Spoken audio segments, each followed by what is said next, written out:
네, 주말 잘 보내셨나요? 앞서 우리 김기은 아나운서와 함께 오늘 시장 전략에 대해서 잠깐씩 좀 힌트를 얻어봤는데 조금 더 연장해서 큰 흐름으로 본격적으로 전략 짜보도록 하겠습니다. 자, 일단 주말 사이에 마감된 뉴욕 증시 상황부터 좀 점검을 해보겠습니다. 기다렸었던 개인 소비 지출 지표가 또 토요일 날 나왔는데요. 8월에 미국 PC 지표, 컨센서스 하향은 물론이고 3년 반 만에 최저치를 기록했습니다. 그러니까 이제 연준의 목표치인 2%대 상승에 점점 더 완만히 안정적으로 다가서고 있다라는 사실을 다시 한번 확인할 수 있는 방증 자료가 됐고요. 이와 함께 소비자 심리 지수도 전망치보다는 확정치가 조금 더 개선된 사실을 확인하면서 이렇게 다우 지수가 또 한 번 사상 최고치를 장중에 경신해 냈습니다. 다만 또 기술주, 특히 반도체 안에선 약간은 악재가 나오면서 지수단의 하락을 좀 끌어내는 요인이 되기도 했는데요. 무엇인고 하니 중국이 자국 기업들에게 엔비디아 칩을 되도록이면 사용하지 말라라고 지침을 내린 걸로 전해졌습니다. 사실상 엔비디아 입장에서는 난감할 수밖에 없죠. 우회를 통해서 다운그레이드를 해서까지라도 지키고 싶은 중국 시장이었는데 중국 당국에서 이제 이를 거부한 겁니다. 때문에 엔비디아 주가 2% 약세 보였고요. 퀄컴이나 AMD 전체적으로 TSMC까지도 반도체주들 약세에서 포착이 되면서 마감했습니다. 끝으로 우리가 반도체 쪽에 집중을 하던 사이에 중동 전쟁도 좀 계속해서 악화되고 있는 것 같습니다. 이번에는 헤즈볼라의 최고 지도자가 사망된 걸로 추정이 된다라는 소식이 주말 사이에 전해졌는데 처음에는 사망 추정이다라고 CNN에서 외신을 통해서 발표를 했다면 하루가 지나고 나니 이스라엘 군에서 사망했다라는 본격적인 발표와 함께 조금 전 새벽 2시에는 이제 헤즈볼라 측에서도 본인들의 최고 지도자가 사망했다라는 사실을 공식적으로 인정을 했습니다. 자, 심상치 않죠. 지금 하마스의 최고 지도자인 이스마일이 피살 당한 지 한 2달 정도 됐었는데 갑자기 또 헤즈볼라까지, 그러니까 이란을 중심으로 악의 저항 세력들이 지금 뭉치는 건 아닌가라는 우려가 커지는 대목입니다. 때문에 유가 지금 당장에는 또 증산 이슈가 맞물려서 그렇게 크게 반응이 오진 않습니다만 그래도 변동성을 계속해서 주의해서 확인이 필요하다라는 점을 재차 언급드립니다. 자, 그렇다면 금요일 날 마감한 우리 시장은 어땠을까요? 엔비디아 훈풍이 하루 만에 끝이 난 걸까요? 좀 애매한 상황에서 삼성전자 실적까지 발표를 앞두고 있기 때문에 어느 쪽으로도 스탠스를 정확하게 취하기는 조금 어려워 보입니다. 이 와중에 또 주말 사이에 중국발 악재 아닌 악재가 나왔기 때문에 오늘 우리 시장의 반도체 주들, 대장과 소부장 어떤 전략적인 수정이 필요한지 좀 고민이 필요해 보이고요. 조선은 이유가 있는 급락일까요? 잠시 뒤 브리핑에서 같이 다뤄보도록 하겠습니다. 반면에 엔터나 메타버스는 상승을 했습니다. 그러나 그동안 괜찮을 거라고 했었던 반도체나 조선주가 갑자기 하락을 하다 보니 이 상승 또한 오래 갈 수 있는 상승인지는 의구심이 좀 드는 대목인데요. 자, 오늘 이런 측면에서 어떤 전략을 짜야 할지 또 함께 고민해 보도록 하겠습니다. 벌써 9월의 마지막 거래일이죠. 내일부터는 또 중국도 국경절에 들어가고 우리 시장도 휴장합니다. 과연 오늘 전체적으로 좀 숨고르기 양상까지만 보여줘도 그나마 9월의 마지막 거래일 조금은 유종의 미를 거두면서 마무리할 수 있을 것 같은데 그러기 위해서는 전략을 조금 더 세밀하게 짜봐야겠다는 생각이 듭니다. 자, 먼저 반도체와 조선부터 좀 출발해 보시죠. 이유가 있는 하락일까요? 정말 고심해서 찾아보긴 했습니다. 반도체의 경우에는 크게 3가지 정도로 꼽을 수 있을 것 같네요. 먼저는 앞서 잠깐 언급을 드렸듯이 중국이 엔비디아 칩 사용을 금지했다라는 소식이 될 것 같습니다. 블룸버그에서 이런 보도를 한 건데요. 중국 당국이 자국의 반도체 자립과 함께 미국과 갈등을 좀 피하기 위해서 엔비디아 칩이 아니라 자국산 칩을 사용하도록 자국 업체들에게 압력을 가했다라는 보도가 전해진 건데요.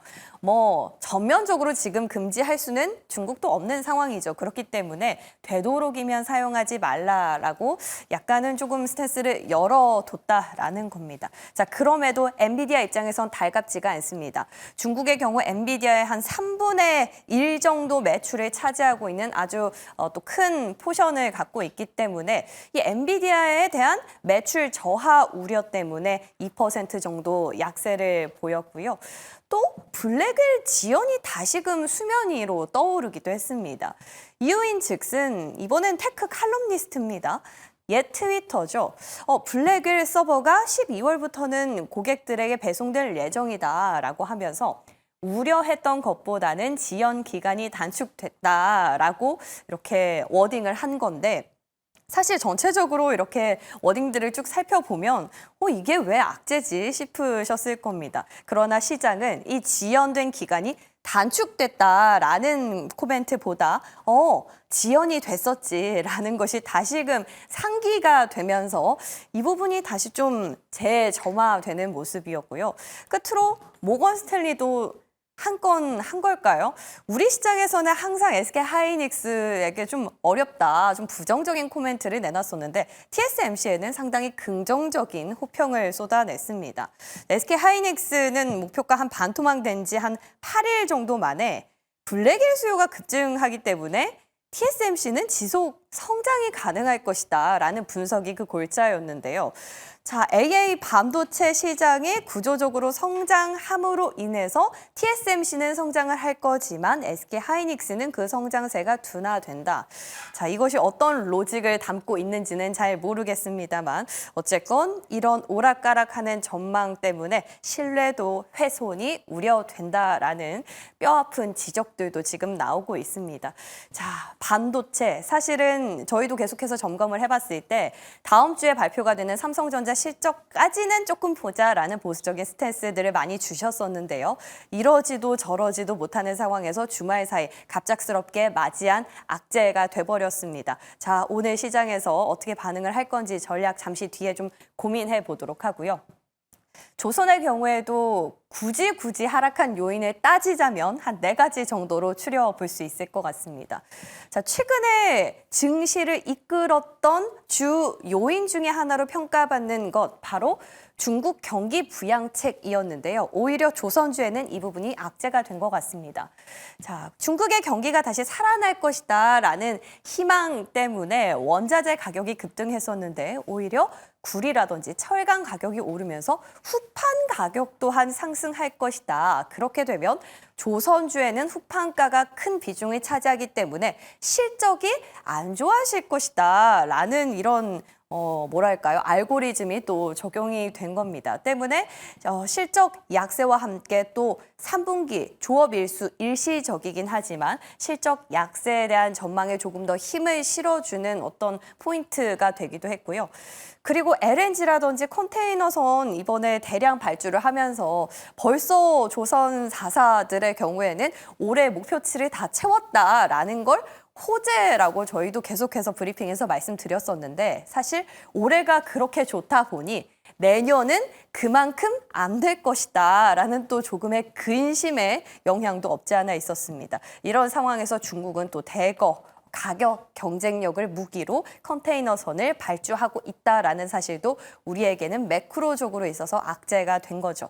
자, 그러나 과도하다라는 게 우리 증권사 애널리스트들의 한 목소리입니다.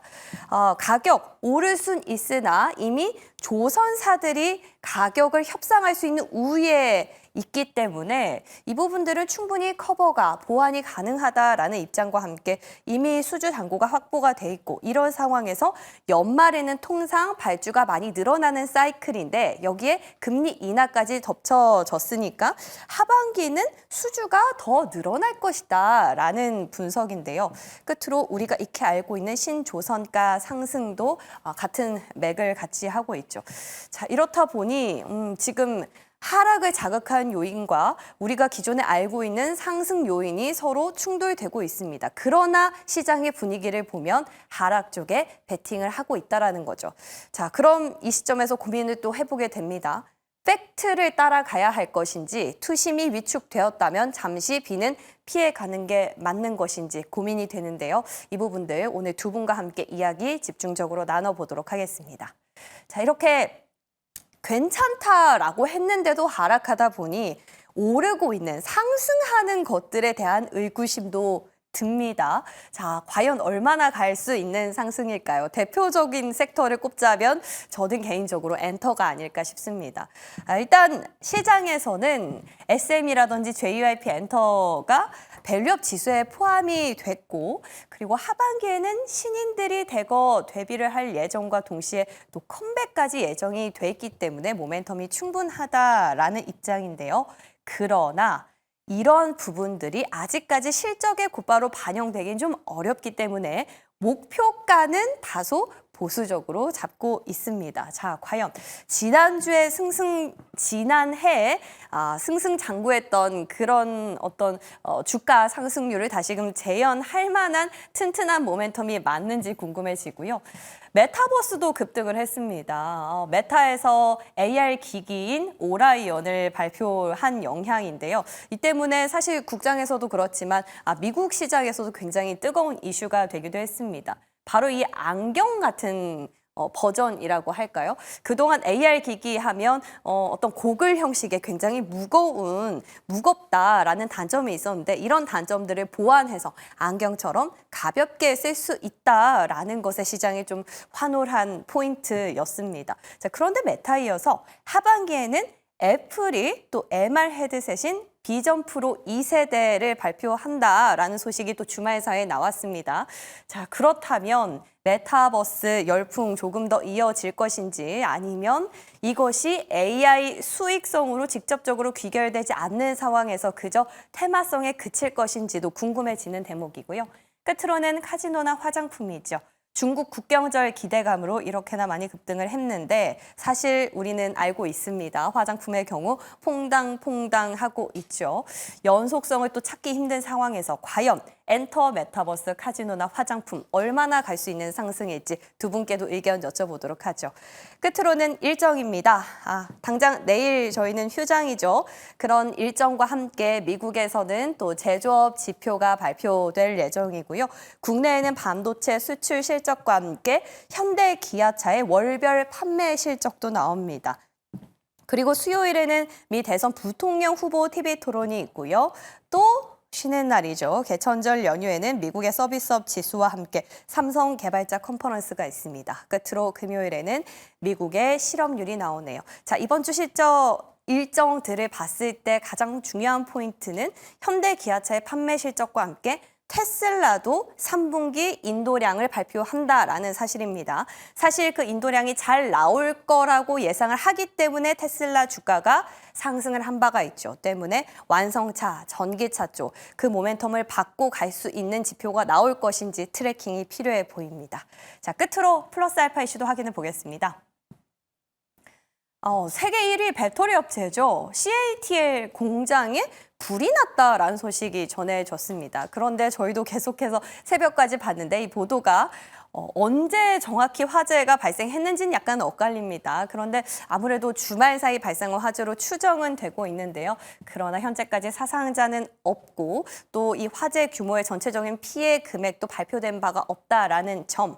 그리고 TSMC는 계속해서 호재가 많네요. 우리 반도체랑 좀 다른 방향성을 갖고 가는 TSMC고요. 끝으로 이스라엘 헤즈볼라 최고 지도자 피살에 성공했다라는 소식까지 전해드립니다. 자, 오늘 월요일장입니다. 그러면서 9월의 마지막 거래일이기도 하죠. 잘 정리해보도록 시장 전문가들과 함께 조금 더 의견 나눠보도록 하겠습니다.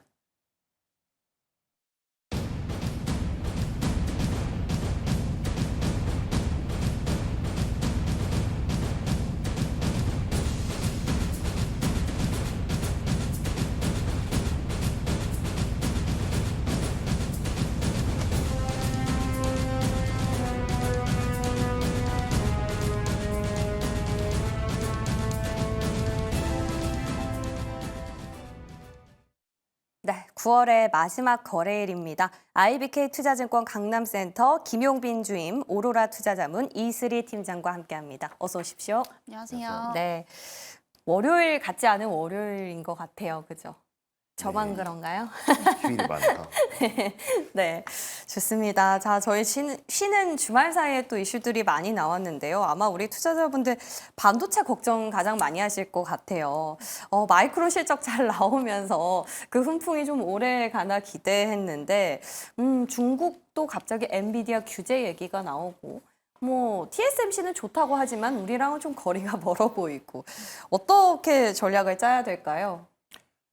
일단은 지난주에는 사실 좀 제가 많이 부정적으로 말씀을 드렸었고 네. 바닥론에 좀 어느 정도 진입을 한 것 같지만 아직은 때가 아니다라고 좀 말씀을 드렸었는데 일단 결과적으로 말씀 놓고 드리자면은 사실 좀 단기적으로 봤을 때는 상당히 좀 긍정적인 부분이 꽤 많다라는 부분이고요. 단기적으로 네. 반도체를요? 네. 예. 근데 이제 대선 이후 전후로부터는 사실 저도 좀 아직 불확실한 부분이 있지만 그 전까지는 사실 좀 꽤나 괜찮은 부분들이 많이 존재를 한다라는 부분입니다. 네. 일단 첫 번째는 지난주에 나왔었던 이제 마이크론 호실적이 특히 반도체 바닥론을 좀 강하게 주장하는데 좀 어느 정도 배경이 됐다라고 보고 있는 부분이고요. 그리고 또 이제 그런 부분에서 변곡점이 왔다라고 좀 생각하는 부분일 것 같습니다.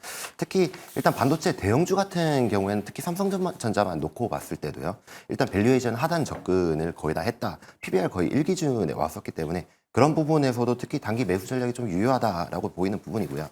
그리고 10월 초를 이제 저는 좀 보고 있는데 10월 초를 보고 있는 이유가 사실 삼성전자 같은 경우는 10월 초에 이제 실적 발표가 있을 예정이잖아요.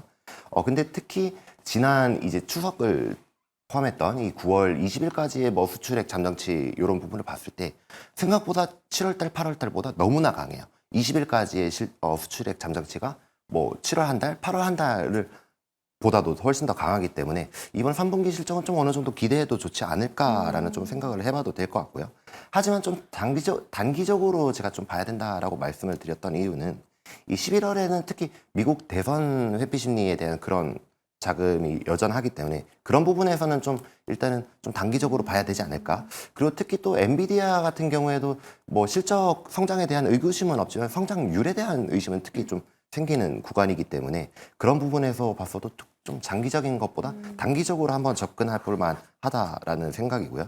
그래서 특히 이번 3분기 실적 이벤트에 따른 좀 대형주 단기 매매가 특히 가능하지 않을까 이렇게 한번 보고 있습니다. 그러니까 수출 실적이라는 팩트를 기반으로 봤을 때 3분기 삼성전자 실적은 충분히 기대가 가능하나 리스크는 대선이니 유의를 하자.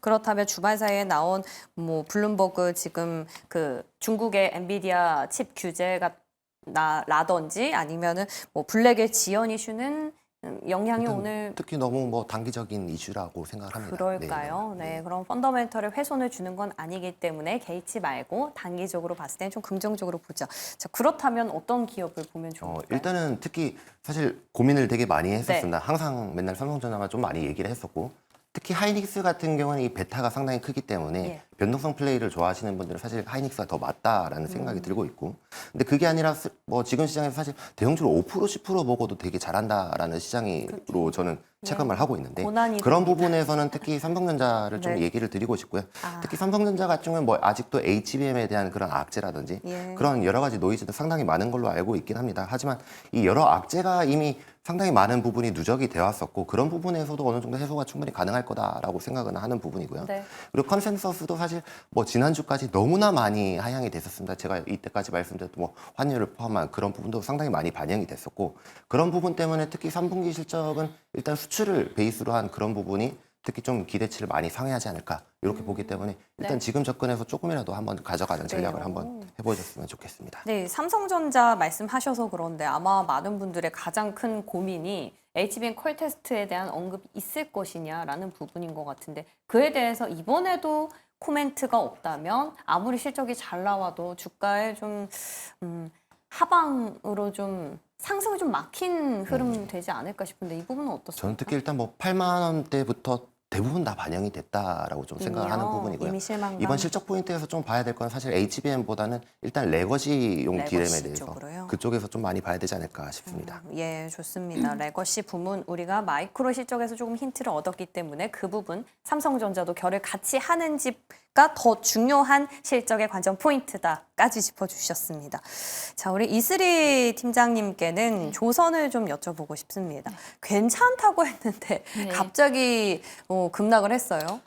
여러 가지 이유가 있겠지만 모르겠습니다. 하락 요인을 보는 게 맞을까요? 아니면 우리 기존에 알고 있던 사실을 믿는 게 나을까요? 지혜로운 방법이 있을까요? 네, 저는 우선은 이제 지금 원인을 보면은 사실 네. 이제 달러 약세 영향이라고 좀 보고 있는데 지금 여론에서 가장 이제 지배적인 의견은 이제 후판 가격 상승이다. 뭐 네. 이런 얘기들이 좀 나오고 있는 상황이지만 물론 이제 그 후판이 조선 원자재 이제 기자재 관련해서 대부분을 좀 차지하기 때문에 영향이 아예는 없을 수는 없겠습니다만은 우리나라 같은 경우에 대부분의 후판은 사실상 중국에서 수입하는 건 좀 제한적이거든요. 그래요. 네, 대부분 이제 포스코사 거를 쓰기 때문에 사실 이제 중국의 경기 부양책이 나오게 되면서 후판 가격 상승이 오히려 이제 조선주들의 수익성 악화로 이어지는 게 아니냐 뭐 이런 보도들이 나왔는데 사실상 이제 후판 가격을 보게 되면은 뭐 지금 당장에 이제 경기 부양책으로 인해서 급등을 하는 게 아니고 사실 원래 그 전부터 좀 비쌌습니다. 원래 이제 원유 가격이 상승을 하게 되고 철강값이 이제 상승을 하게 되면서 후판 가격은 원래도 이제 비쌌다라는 거. 근데 갑자기 이제 경기 부양책 얘기가 나오면서 이게 너무 이제 시장에서 좀 민감하게 반응을 하고 있는 게 아닌가. 저는 이렇게 좀 판단이 되고 있는 상황이고요. 네. 일단은 조선 같은 경우에는 사실상 이제 수주 산업이기 때문에 물론 단기 수익성도 중요하겠지만은 전체적인 어떠한 사이클 부분을 좀 보시는 게 좀 중요하거든요. 그래서 저는 이제 수주 부분을 봤을 때 조선주에 대한 어떠한 상승 여력은 아직까지도 좀 있다라고 보고 있습니다. 우선 이제 도크에 대한 부분을 보면은 이제 3년치가 이미 대부분의 조선사들이 다 쌓여 있는 상황이죠. 네. 네, 근데 이제 이 수주가 결국에 이제 실적에 반영되는 시기가 지금 당장이 아닙니다. 그래서 22년, 23년도에 받았던 이제 수주 실적이 앞으로 이제 빠르면 25년, 26년도에 좀 반영이 될 것으로 좀 보이고 있는 상황이거든요. 그렇게 되면 우리가 중장기적 관점에서 봤을 때 이제 충분히 장기 관점에서 좀 끌고 갈 만하다라고 여전히 저는 좀 보고 있는 상황입니다. 그래서 흑자 전환폭은 앞으로 이제 내년 그리고 26년도에 훨씬 더 커질 것으로 좀 보이고 있는 상황이고요. 최근에 이제 하락세를 좀 보게 되면은 사실상 저는 그런 이유도 좀 있다라고 봅니다. 수급적인 요인. 그래서 아무래도 이제 일본의 또 이제 그 이시바 총리가 좀 당선이 되면서 이제 엔화 강세에 대한 부분들이 다시 한번 좀 도드라졌던 부분들이거든요. 그리고 최근에 이제 경기 부양책 관련주들의 워낙에 좀 강세가 이어지다 보니까 이쪽으로 좀 수급 쏠림 현상이 있었던 게 아닌가라고 좀 판단이 되고 있고요. 그래서 또 한 가지 원인을 좀 말씀을 드리면은 아무래도 이제 엔화 강세가 될수록 달러가 약세로 갈 가능성이 높습니다. 근데 조선주들 같은 경우에 그동안 이제 또 수출로 먹고 살았던 대표적인 업종이기 때문에 이게 또 수익성 악화로 이어지는 게 아니냐라고 좀 생각을 하실 수 있는데 저는 좀 다르게 봐요. 왜냐하면 우리나라 조선사들 같은 경우에 이제 환 해지를 통해서 이 환율 위험에 대한 이제 방어를 굉장히 좀 잘 하고 있는 상황입니다. 그래서 달러 강세 때도 사실상 환 이익으로 벌어들인 게 좀 크지 않았다라는 점에서 봤을 때 이번 하락은 사실상 이런 어떠한 대외 변수, 일본에 따른 부분들 그리고 워낙에 이제 경기 부양책에 대한 부분들이 너무 각광을 좀 받다 보니까 이런 수급 쏠림 현상도 좀 있지 않았나라고 좀 보고 있는 상황입니다. 그래서 오히려 저는 하락할 때 좀 매수의 기회로 좀 삼아보셔도 좋겠다라는 말씀 드리겠습니다. 그러네요. 듣고 보니까 매크로 변수에 대한 우려 심리가 더 크게 작용을 한 것 같습니다. 아무래도 조선주의 경우에는 달러가 중요하기 때문에. 자, 그렇다면 조금씩 저가 매수의 기회로 삼으라고 하셨는데 그 어떤 기업을 그런 기회 기업으로 삼으면 좋을까요? 우선 이제 저는 하나오션을 좀 보고 어허, 있고요. 예. 사실 이제 조선사들 중에 가장 못 갔던 기업이긴 합니다만은 오히려 좀 기회가 될 수 있지 않을까라고 보고 있고요. 사실 이제 수주가 계속해서 좀 차 있다라는 것은 이미 좀 많이 들어보셨을 겁니다. 그래서 뭐 LNG라든지 컨테이너선 여기에 대한 이제 수주 사이클이 돌아가는 것도 좀 중요하겠지만은 사실 이런 기대감들은 이제 어느 정도 주가상에 좀 많이 반영이 되어 있던 부분들이거든요. 뭐 앞으로 이제 신사업 사업을 뭘 추진할 것이냐 이게 굉장히 좀 중요하다라고 보고 있는데 저는 앞으로 이제 조선사들의 어떠한 먹거리가 결국엔 이제 MRO 시장이 좀 되지 않을까라고 보고 있습니다.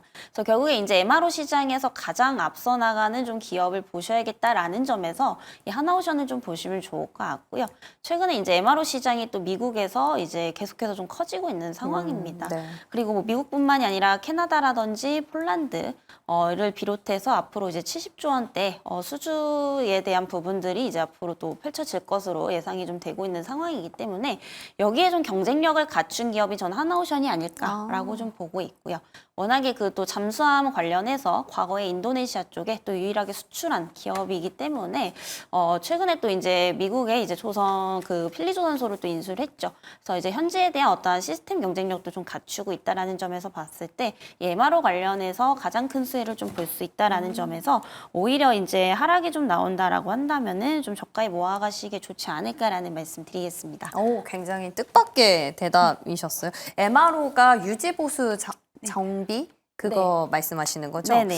근데 이게 배를 그들이 건조하지 않는 배도 MRO 사업을 따낼 수 있나요? 별개로? 일단은 그 예. 부분까지는 좀 지켜봐야지 알겠지만 아직까지는 사실 MRO 사업이 네. 지금 완전 초기거든요. 아, 그래서 그래요? 구체적으로는 뭐 예. 어떻게 할 것이다라는 뭐 이야기들까지 나오고 있지는 않지만은 네. 어쨌든 이 함정에 대한 좀 기술력 예. 그리고 이제 배를 만들었던 기업 그리고 수출했던 이제 기업들이 상당히 좀 유리하지 않을까라고 보고 있는 상황입니다. 좋습니다. 이제 떠오르고 있는 사업이라면 먼저 선점을 해서 네. 그 사업 포트폴리오를 다각화하는 측면에서 상당히 유익한 사업이 될 것 같다는 생각이 드네요. MRO, 하나오션 포인트 잘 기억해 보도록 하겠습니다.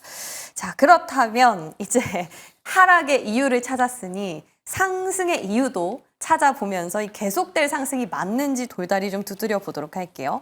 엔터입니다. 밸류업이 편입됐다라는 게 시장의 가장 지배적인 해석인 것 같아요. 근데 뜯어보니까 하반기 때 뭐 컴백 이슈도 있고 뭐 신인 데뷔 이슈도 있다고 하지만 이것으로 가기엔 조금 약하지 않나라는 개인적인 생각이 들었는데 어떠십니까? 엔터주 조금 네. 유망하게 보셨잖아요, 우리 주임님은. 맞습니다. 근데 사실 엔터라는 것에 대해서 아직도 좀 유망하게 보고 있는 그래요? 부분이 있습니다. 여전히 뭐 금리 인하라든지 그런 쪽의 키워드는 항상 좀 엔터 쪽으로도 맞다라고 좀 특히 생각이 드는 부분이고 특히 이번 밸류업 지수에 대해서 좀 어느 정도 뭐 말씀을 드리자면 특히 이 밸류업 지수에 대해서 아직도 시장 불신이 상당히 여전합니다. 예. 물론 다들 아시다시피지만은 특히 뭐 금융주 중에서도 몇 개 안 들어간 종목도 상당히 많았었고요. 그죠. 왜 엔터가 들어가니 이런 얘기도 있었고요. 또 삼성전자가 왜 들어가니 이런 얘기도 되게 많았었고요. 그래서 특히 이번 밸류업 지수에 대한 시장 불신이 여전하기 때문에 사실 이 밸류업 지수로서 계속 좀 뭔가 종목들이 간다라고 하기에는 특히 좀 아직은 크게 와닿지는 않는 부분이다라고 말씀을 드리고 싶고요. 하지만 특히 이 밸류업 지수에 대해서는 일시적인 수급이라는 건 뭐 존재를 할 것 같습니다. 왜냐하면 특히 이 밸류업 기업 내에서도 특히 엔터 같은 경우는 시가총액이 좀 상당히 낮은 편이기 때문에 네. 그런 부분에서는 일시적 수급 호재가 좀 있을 수밖에 없다라는 부분 좀 말씀드리고 싶고요. 하지만 또 특히 시장에 불신은 있다라는 부분이고 네. 그리고 이 상반기에 제가 좀 한 2, 3개월 전이었었죠. 그때 예. 항상 엔터 콜을 외쳤던 이유 중에 하나가 이 상반기 실적이 좀 특히 바닥이었었습니다. 네. 왜냐하면 1분기, 2분기에 특히 활동이 아예 없다시피 전후무하다시피 없었고요. 그리고 특히 이런 부분들이 하반기로 대부분 다 이연됐었습니다. 뭐 최근 엔터 관련 뉴스들만 보시더라도 뭐 아티스트가 뭐 어디 완판이 됐다더라 아니면 앨범이 신규로 나온다더라 이런 뭐 뉴스들을 종종 좀 많이 보실 수 있을 텐데요. 그래서 이 하반기부터 이제 음악 활동이 좀 확대가 되면서 특히 이번 아마 3분기부터 저는 좀 굳은 좀 확신이 있긴 한데 이 3분기부터는 이 음반 확대에 따른 좀 실적이 좀 특히 나오지 않을까. 그리고 또 특히 2분기에서 비용 집행을 상당히 너무나 많이 했었기 때문에 그런 부분까지 했을 때 3분기 좀 서프라이즈 가능성도 어느 정도 기대를 해봐도 좋을 것 같고요. 그리고 사실 엔터가 제가 말했음에도 불구하고 좀 노이즈가 있었던 부분은 이건 것 같습니다. 특히 지난 9개월간 국내 아티스트들의 노이즈가 상당히 좀 많았었습니다. 그렇죠, 뭐 일부 개개인 아티스트뿐만 아니라 예. 소속사 이슈 뭐 그런 부분까지 상당히 노이즈가 많았었기 때문에 그런 부분에서 특히 엔터 투자자 입장에서는 그런 부분이 좀 상당히 좀 불편한 부분이거든요. 그리고 신규 투자하자니 그런 아티스트들에 대한 노이즈가 계속될 수밖에 없고 그런 부분이 있어 왔었는데 특히 최근을 좀 봤을 때는 좀 해소되는 국면이 아닌가라는 부분에서는 특히 좀 엔터가 이제는 좀 바닥을 짚지 않았나 이렇게 한번 생각을 해보는 부분입니다. 실적에 대한 기대감을 갖고 계신다는 건데 그렇다고 이 엔터 4사가 실적이 다 잘 나오는 거는 아닐 것 같단 말이죠. 혹시 조금만 힌트를 주실 수 있을까요? 최근에 뭐 어떤 일단 기업이? 지난주에 예. 올랐던 종목들을 위주로 보시면 될 것 같고요. 올랐던 대형 4사 종목. 중에 예. 하나겠지만 예. 특히 뭐 YG, SM, 아. JYP 셋 다 일리 있는 종목이라고 그래요? 생각을 합니다. 네. 사실 SM이랑 JYP가 밸류업에 편입이 됐고 YG는 안 됐는데 YG가 가장 많이 올랐는데 뭐 삼촌 팬 이런 거 아니시죠? 그런 건 아니지만 네, 냉정하게 네. 엔터 괜찮다 콜을 계속 주시고 계셔서 혹시나 하는 마음에 여쭤봤습니다. 그러면은 이거 관련해 가지고 여쭤봤을 때 탑픽을 네. 조금 이질적인 걸 주셨거든요. 화학주를 꺼내왔거든요. 사실 앞서서 말씀해주신 부분 중에 사실 저는 이걸 중국 경기 부양도 어느 정도 효과가 있다라고 좀 생각을 하는 엔터에 대한 부분이어가지고, 것들요? 네네네. 예. 왜냐하면 엔터 화장품, 카지노 사실 좀 같은 품목 그쵸. 카테고리잖아요. 예. 근데 일단은 최근에 제가 중국으로서 워낙 많이 틀렸습니다만 이번에는 좀 다르다라는 얘기를 드리고 싶어요. 중국이? 특히 이번 중국 경기 부양책 이후로는 예. 특히 상해 거래소가 마비되는 등 좀 많이 효과가 좀 크다라고 좀 말씀을 드리고 싶은데, 일단 또 뿐만 아니라 화학 쪽에서는 사우디가 또 최근에 100불 포기 선언을 했었잖아요. 그런 부분 때문에 특히 화학 쪽에서는 마진 스프레드도 벌어지고 이 손익 개선이 특히 좀 될 거다라는 생각 때문에 제가 화학 업종을 골라왔는데, 종목 이름은 일단 롯데케미칼입니다. 일단 최근에 뭐 유가 하락 계속 있어 오고 있는 건 알고 계실 거고, 일단 지속적인 유가 하락 그리고 경기 부양책에 따른 중국 경기 부양책에 따른 기대감이 특히 화학 업종에도 좀 많이 기대를 할 거라 봅니다. 뭐 개인적으로는 일단 화학과 2차 전지 이렇게 둘 다 보고 있긴 한데요. 네. 그런 부분에서는 특히 롯데케미칼이 물론 올해까지는 좀 적자를 계속 면치 못하겠지만 내년 흑자전을 좀 기대해 보면서 종목을 봐도 괜찮지 않을까, 이렇게 한번 추천드리고 싶습니다. 좋습니다. 경기 부양책에 대한 기대감. 유가 같은 경우는 근데 또 이스라엘 이슈가 있어서 지금 뭐 어떻게 되겠다라고 그 추세를 확정하긴 어렵습니다만 어쨌거나 길게 봤을 때 이 엔터와 화장품과 카지노 모든 공통점으로 롯데케미칼을 한 발짝 더 나아가서 전방 산업이 아니라 후방 쪽에서 평가를 해주시는 김용빈 주임이었습니다. 우리 이슬이 팀장님께서는 어떻게 보십니까? 화장품 카지노 얼마나 갈까요?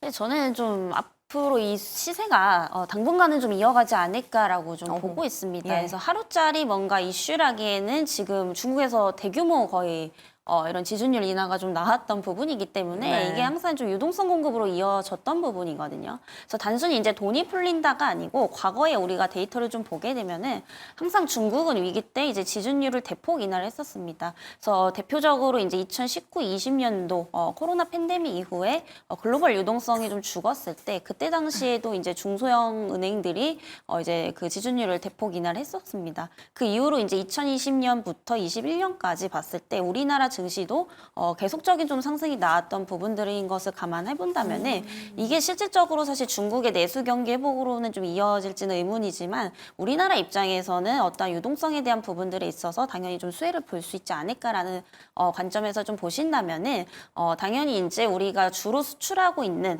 소비재 쪽을 좀 보시는 게 맞지 않겠나라고 보고 있습니다. 그래서 그동안 이제 중국 매출 의존도가 상당히 높았던 기업들이 상당히 부진했었거든요. 네. 그래서 대체적으로 뭐 LG생활건강, 아모레퍼시픽, 뭐 코스맥스 이 정도 보시면 될 것 같은데 저는 그 중에서도 이제 코스맥스를 좀 보시는 게 맞지 않겠나라는 말씀 드리겠습니다. 네. 왜냐면 LG생건이나 아모레퍼시픽 같은 경우에 뭐 중국이 아무래도 경기 부진에 대한 부분들도 있겠지만은 중국 내에서 워낙에 좀 자국 제품을 선호하다 보니까 이제 브랜드 입지가 좀 예전 같지 않은 그런 상황이거든요. 그래서 저는 오히려 이제 브랜드사보다는 이제 ODM 쪽을 담당하고 있는 코스맥스 쪽이 훨씬 더 좀 수혜를 보지 않을까라고 말씀드리고 싶고요.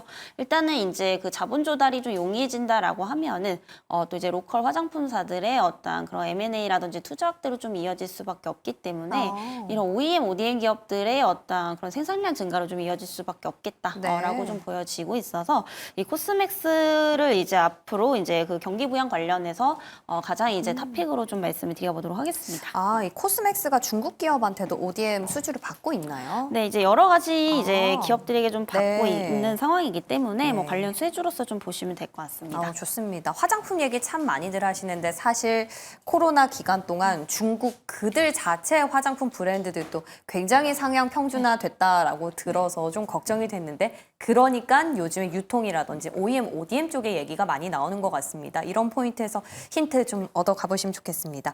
자, 김용빈 주임 끝으로 이번 주 전략 뭐 이번 주 며칠 안 되지만요. 네, 중요하지 않습니까? 또 마지막 거래일인데. 일단 뭐 지금 최근 예. 시장 트렌드 먼저 말씀드리면은 뭐 다들 느끼실 테지만 특히 대형주 내에서도 수급 전환이 너무나 빠릅니다. 예. 그렇기 때문에 특히 이 대형주 내에서도 좀 단타 움직임이 상당히 좀 많이 나타나고 있다라는 부분이고요.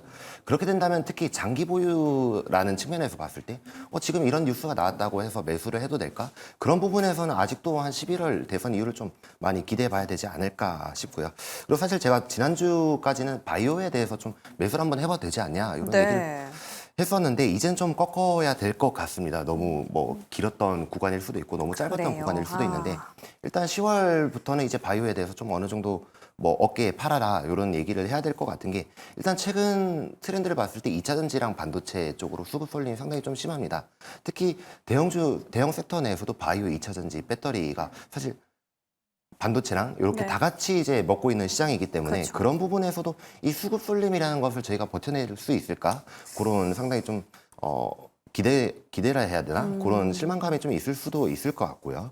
그래서 일단은 특히 장기로 보신다 했을 때는 이 11월 대선 이후에 해도 그때 이후의 섹터를 보고 나서 해도 늦지 않을 거다라는 좀 생각이고요. 그런 부분에서는 일단 좀 잠시만 좀 뭐 대기를 해봐도 되지 않을까 이런 생각이고 그리고 앞으로도 저는 이 순환매 장세가 더 빨라질 거라고 생각합니다. 그런 부분에 있어서 특히 시장 참여자들의 필요도 상당히 높겠지만은 그런 부분에서도 일단 뭐 최대한 수급 쏠릴 수 있는 대형주 쪽으로 해보면 맞지 않을까 이렇게 생각을 해봅니다. 네, 결국 이번 주는 좀 숨 고르기를 하자라는 말씀이셨고 바이오 2차 전지 반도체 3파전 가운데서 바이오는 약간은 좀 쉬어갈 수도 있다라는 저희가 들었을 때 지난주와 좀 다른 의견을 주셨습니다. 한번 참고해 보도록 할게요. 자, 오늘도 두 분 말씀 바탕으로 중심 잘 잡고 마무리해 보도록 하겠습니다. 도움 말씀 고맙습니다.